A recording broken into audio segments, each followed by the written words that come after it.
Do you imagine an India that is purely Hindu? Is there a place for Muslims in India in the future?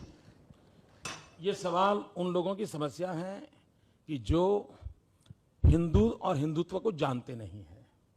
अब देखिए, हिंदुत्व की philosophy क्या है? वो कहता है एकम सत विप्राह बहुधा वदंती। सत्य एक है, उसको जानने जताने के रास्ते अलग अलग हो सकते हैं। दुनिया में अकेला हिंदू ऐसा कहता है कि गॉड इज वन। कभी हिंदू ये नहीं कहता है मुसलमान का भगवान, ईसाई का भगवान, सिख का भगवान, ये नहीं कहता। वो कहता है गॉड इज वन, और वो कहता है भक्त वैसा भगवान। अगर भक्त पहलवान है तो भगवान हनुमान है।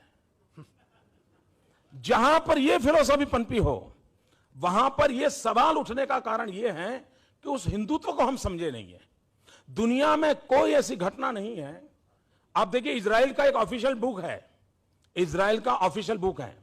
उसने ये कहा है कि कोई ये ना समझे कि हमें सिर्फ जर्मनी में हम पर अत्याचार हुए थे। 2500 साल में हम दुनिया में जहां जहां गए, हर जाति ने हर कहीं किसी मौके पर हम पर जुल्म किया था, कम अधिक मात्रा में। लेकिन अगर कोई दुनिया में अपवाद था, अकेला हिंदुस्तान था जहां पर हमें 2500 साल के इतिहास में कोई कष्ट नहीं हुआ। हिंदुस्तान ऐसा है, जब पारसी हिंदुस्तान में आए तब गुजरात के किनारे पर राजाओं बसते थे।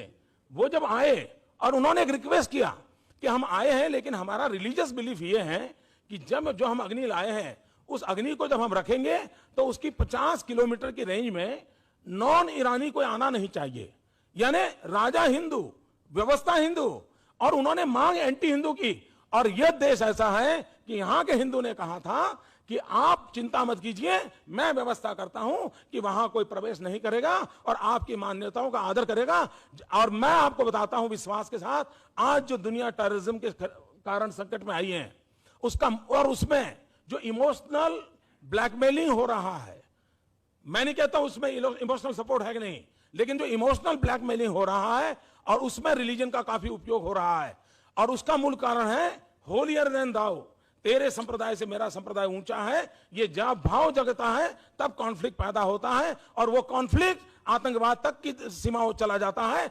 अगर कोई कहता है हिंदू ही है जो सर्वसमावेशक है, जो कहता है आप जिस भगवान को मानते हो विश्वास से मानिए आपको परमात्मा प्राप्त होगा, आप जिस किताब को मानते हो विश्वास से मानिए आपको प्राप्त होगा, यह मूलतः हिंदू फिलॉसफी है। अगर इसको अगर नहीं समझते हैं और उसके कारण उसको ही क्वेश्चन कर देते हैं, तो मैं समझता हूं समस्या पैदा होती है।